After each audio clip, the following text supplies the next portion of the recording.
My name is Reverend Christopher David Kanyenda, lead pastor, Msonkhamanja Ccap, Area 1, Lilongwe, Super Force. You are welcome to Msonkhamanja Ccap, and I encourage you to be liking and subscribing our page. We are on Facebook and YouTube, Twitter, and other avenues. Once again, you are welcome. Thank you. Luke chapter 23. Luke chapter 23.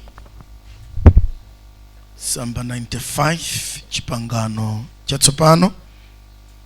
Luke chapter 23. Samba 95. Chipangano chatsopano. Kuyambira pa verse 33 kulekeza 38. Luke chapter 23 verse 33 kulekeza 38. Psalm 95 chipangano chatsopano. Mau otsogolera. Yesu apachikidwa pamtanda. Verse 33. Ndipo pamene anafika kumalo dzina lake bade, anampachika iye pamtanda pomwepo ndi wochita zoyipa omwe, pamodzi kudzanja lamanja ndi wina kulamanzere. Ndipo Yesu ananena, Atate, mwakhululukire iwo pakuti sadziwa chimene achita. Anagawana zovala zake poyesa maere. Ndipo anthu anayima ali kupenya, ndi akuluso anamulatira iye, nanena anapulumutsa ena adzipulumutse yekha ngati iye ndiye Kristu wa Mulungu, wosankhidwa wake. Verse 36. Ndipo asilikaliso anamnyoza nadza kwa iye, nampatsa vinyo wosasa, nanena ngati iwe ndiwe mfumu ya Ayuda udzipulumutse wekha. Ndipo kunalinso lemba pamwamba pake, ndilo uyu ndiye mfumu ya Ayuda. Ndipo tidzawerenganso verse 39 kulekeza 43. Luka 23 yemweyo verse 39. Ndipo mmodzi wa ochita zoyipa anapachikidwawo anamchitira iye mwano, nanena, kodi suli Kristu iwe? Udzipulumutse wekha ndife. Koma winayo anayankha namdzudzula iye nati, kodi suopa Mulungu, poona uli kulangika komweku? Ndipo ifetu kuyenera pakuti tili nkulandira zoyenera zimene tinazichita, koma munthu sanachite kanthu kolakwa. Ndipo ananena, Yesu, ndikumbukireni mmene mulowa ufumu wanu. Ndipo iye anena naye, indetu ndinena ndiwe, lero lino udzakhala ndine mparadiso. Potsiriza pake tiwerenge 1 Petro chapter 2. 1 Petro chapter 2.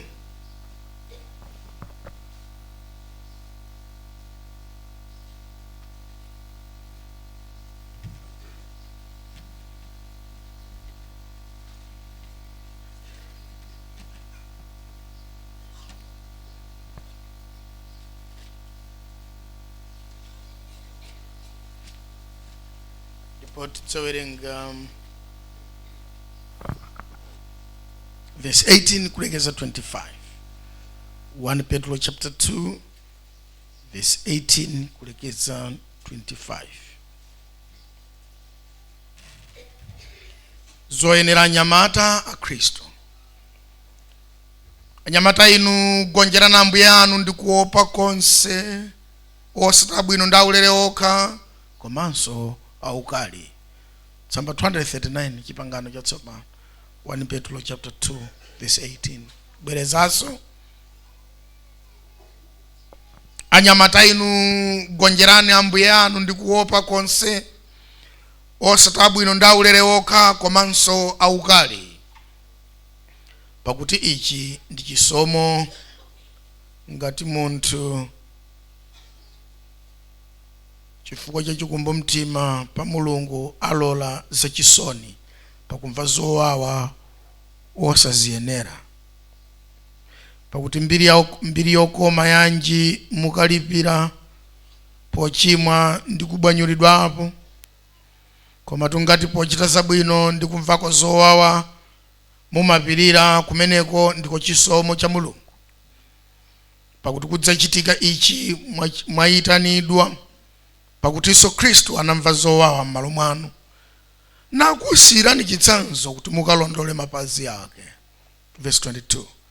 Amene sanachita chimo ndipo mkamwa mwake sichinapezedwa chinyengo, amene pochitidwa chipongwe sanabwezera chipongwe, pakumva zowawa sanaopsa, koma anapereka mlandu kwa iye oweruza kolungama, amene anasenza machimo athu mwini yekha mthupi mwake pamtanda, kuti ife titafa ku machimo tikakhale ndi moyo kutsata chilungamo, ameneyo mikwingwirima yake munachiritsidwa nayo. Pakuti munali kusochera ngati nkhosa, koma tsopano mwabwera kwa m'busa ndi woyang'anira wa moyo wanu. Amen. Tipemphere. Pa mawu awa Mbuye chiritsani mpingo wanu umene mukonda paja mudaufera. Ndi mawu anu ife timapeza moyo, timaona chiyembekezo, mantha matichokera tsopano chifukwa tili ndi Mbuye. Potsakula makutu athu ndi mitima yathu kumva mawu anu, ife sitikhala chimodzimodzi. Kulani tsono ife tichepe pansi pa dzanja lanu la mphamvu, mu dzina la Yesu. Amen. Ndiye titero kuti kukhululukidwa kwathu ndi kubwezeretsedwa kwathu sisidachitika mwaulere, nzochita chogula dzinthuzi, adatero mngoni kunchewu kuyankhula kwake. Nzochita chogula dzinthuzi sisidangobwera, sisidangochitika. Ndipo Mulungu sadazilole zaulere, sadazilole pang'onong'ono pomwe, sadazilole zaulere. Nifake Yesu sakadakwanitsa kungolamula kumwamba kuti ife tikhululukidwe ndipo kuti tibwezeretsedwe opanda cholipira, osatheka, chifukwa Mulungu sadasankha njira imene.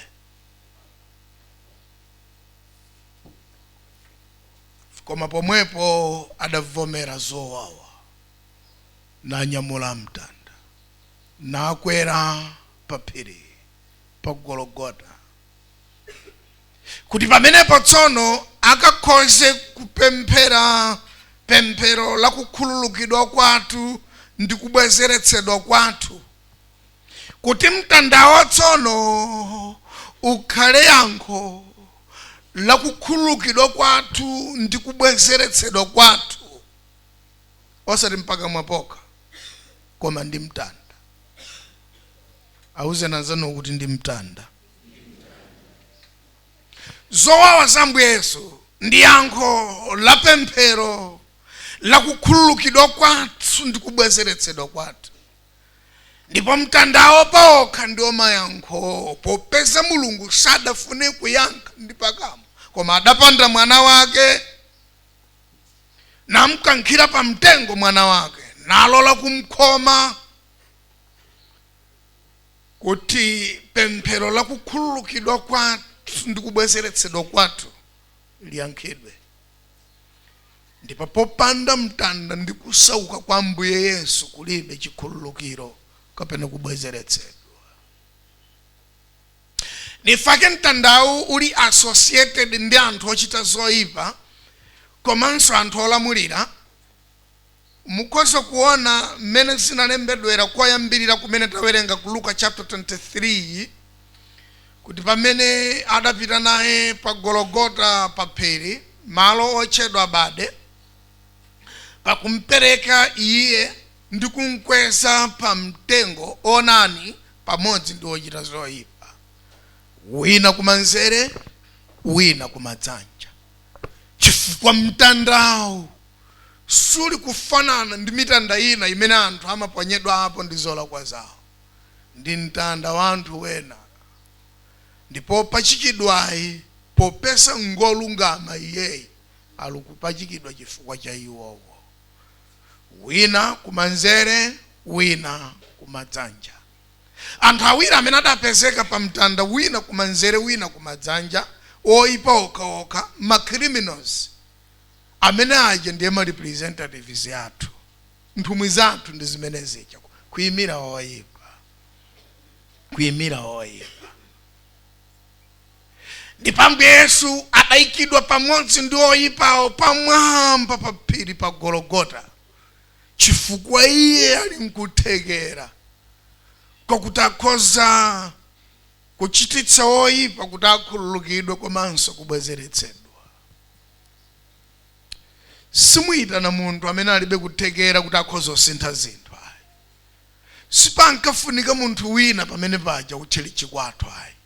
Ayi, palibe chikadatigwera chabwino. Pankafunika munthu amene ali ndi capacity, munthu amene ali well qualified. Bible limanena za Yesu mwana wa Mulungu opanda cholakwa, amene adalowa mdziko osachimwa natuluka osachimwa. Mwazi wake ulibe cholakwa, ameneyi ndi kankhosa ka Mulungu, munthu opanda dot, opanda spot, pakuti wochimwa safera wochimwa mzake, akhungu satsogolerana. Ifake Mulungu anayika mwana wake kuchopsa cha mtanda kuti oyenera kufa tsopano akhale ndi moyo. Ameni. Oyenera kufa akhale ndi moyo. Ndipo ndi mtandawo pamenepo tsono Yesu ali kukwanitsa kuyankhula tsopano mululu ndi muzowawa, nanena muwakhululukira amenewa, muwakhululukira amenewa. Chikhululukiro chimayendera limodzi ndi pain. Ena ayinu mmafuna mtamkhululukira munthu, koma mumaopa pain imene mendera limodzi ndi kukhululukira. Muli ndi chowawa chimene mumaona kuti sibwino kuti chimenecho you can just release it. Fasi zophweka. Chifukwa kukhululukira kumayendera limodzi ndi zowawa. There must be some pain attached to forgiveness and reconciliation. Anthu amene adanena ndakukhululukira, anthu amene adanena tiyeni tiyambireso limodzi, anthu amene adanena teti sidyeraso limodzi, ndiye kuti adachita release that sacrifice. Anamva kuwawa pochita zimenezi. Ndipo Yesu munyengo ya ululu, mu nthawi yeniyeni yakusauka, adati muwakhululukira amenewa, muwakhululukira. Muwakhululukira amenewa popeza mtengo wake ndi umenewu ndili kulipirawu, muwakhululukira amenewa. Palibe akadawayankhulira zokhudza chikhululukiro chawo angakhala anthu akutchalichi kwawo, popeza sakadanyamula ndanyamula inezi. Ndizowawa ndili mwa inezi, mwakhululukira amenewa. Mtanda ndi yankho lochokera ku pemphero la kukhululukidwa kwathu ndi kubwezeretsedwa kwathu. Pakuti kukhululukidwa kwathu sikukhalapo popanda chopereka chake, ndipo kubwezeretsedwa kwathu kuli ndi mtengo wake. Ndipo Yesu atalipira zimenezi adanena mwakhululukira amenewa, popeza ine ndili kuwaperekera mtengo wake. Ameni. Kukhululukidwa kwathu ndi mali kuli kuchokera ku malipiro amene munthu wina adapereka. Kukhululukidwa kwathu kuchokera ku malipiro amene munthu wina adapereka. Ndifake nyengo ino ya Pasaka tili kutero kuti sitingachitira mwina koma kuimba nyimbo za Pasaka, sitingachitire mwina koma kupembedza, koma kuchitira umboni, koma kuuza wena zimene Yesu adachita, koma kuonetsera poyera kuti ife tili kuvomereza mtandawo ndi zochita za mtanda zimene zidachititsa ife kuti tikhoza kukhala olanditsidwa ndi okhululukidwa. Mafuna nene kuti sipofunika papezeke munthu osakhululukidwa tsopano. Sipafunika papezeke munthu osakhululukidwa, sipafunika papezeke munthu osayanjanitsidwa. Chikadakhala chabwino munthu aliyense akhululukidwe, munthu aliyense ayanjanitsidwe, chifukwa opereka mtengoyi wapereka mtengo waukulu umene kukhululukidwa sikungalephereke, mtengo waukulu umene kuyanjanitsidwa sikungalephereke. Pali zina zimalephereka kugula chifukwa zogulira zachepa, ndi mujamati mkenjezere simungatenge katundu ameneyi mwapereka zachepa. Koma Yesu adapereka zonse zochititsa kuti munthu akhululukidwe, adapereka zokwanira kuti munthu ayanjanitsidwe. Sipafunika pakati pathu papezeke munthu osakhululukidwa, sipafunika papezeke munthu pakati pathu osayanjanitsidwa, chifukwa zopereka zake kuntchitoyi nzokwanira. Munthu aliyense tsopano akhoza kukhululukidwa ndi ayanjanitsidwa. Ndifake popelalikira mawu a Mulungu timalalikira kwa aliyense ndiwo omwe amene mmaganiza ngati sangalape.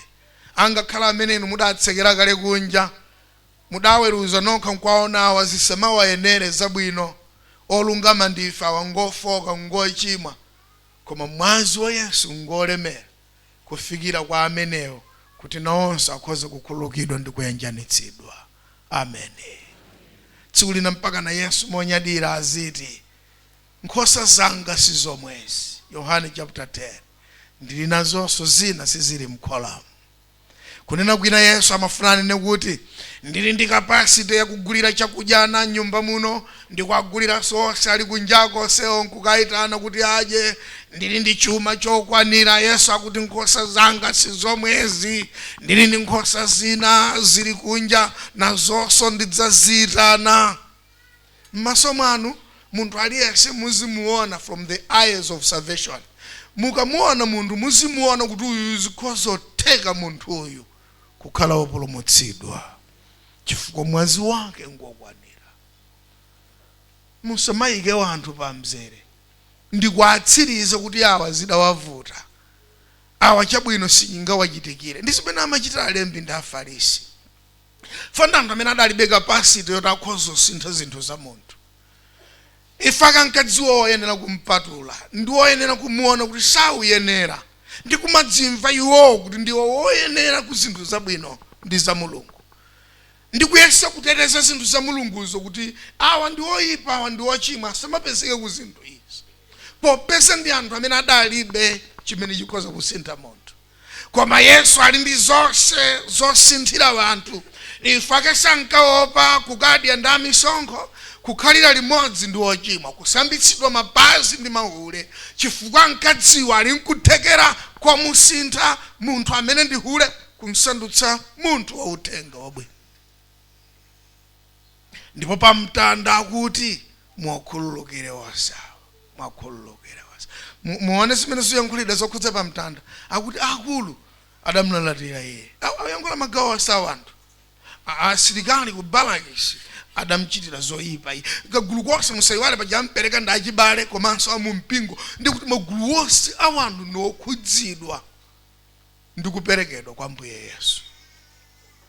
Ndipo Yesu adachitunena kuti kwezeni pamwambapo kuti pamenepo ndikayankhule mawu achikhululukiro. Ndipo mawu yake woyamba amene Yesu adayankhula atankweza pa phiri, ndikumkweza pa mtanda wonse nkukondwera, masulani zingwe, ndikumasula zingwe ndikunsiya yekha ovala thewera opanda chovala, onyazitsidwa ndi ochititsidwa manyazi.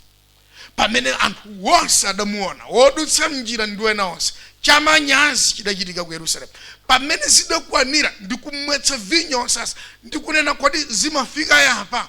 Pamenepo the first statement imene Yesu adayankhula nkuti yes, pafika apa munthu akhoza kukhululukidwa tsopano. Amen. Kumaona muyeso umene tidakhululukidwira, mukawuzindikira muyeso umene tidakhululukidwira, tidzamba kumva chisoni ndi ena amene asadakhululukidwe ndi kuchitapo kanthu kuti nawonso zinthu zawo ziyambe kumawayendera. Sitidzatanganidwa ndi kumatsekera wena kunja ndi kwayesa ngati sizidzanga achitikire zabwino ndi kumawerengera zinthu zoti adachita kale kumakhala ngati akadachita aberero ndi kumatchulirabe uchimo wakale kumakhala ngati sadalape ndi kumatsekerabe ku gahena mpaka na niyo muzaona kuti deira umakhala kuti iwo ali ku gahena chifukwa kuti mulibe m'manja mwanu mukanthu kamene kakhoza kusintha munthu. Koma zitatha zonse pamwambapo pa mtandapo Yesu adati tsopano muwakhululukire onsewa. Zonse ali kuchitazi sali kudziwa. Sali kudziwa kuti sindili kufa imfa yanga. Muone zimene akuyankhula wena kuti dzipulumutse wekha.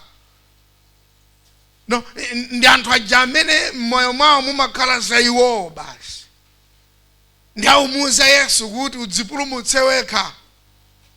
Osadziwa kuti opachikidwa lero iyi ali kupachikidwira yena pamtima pake pali wanthu wena. Uwu ndiye moyo umene Mulungu ali nawo. Ndipo pamene titsata Yesu ndi kutsata mapazi ake pali phunziro pamtanda. Pali phunziro pamtanda. Sikungodziwa mbiri yokha yomwe zidakhalira ndi kumva chisoni ndi mmene zidachitikira ayi. Koma pali phunziro pamtanda.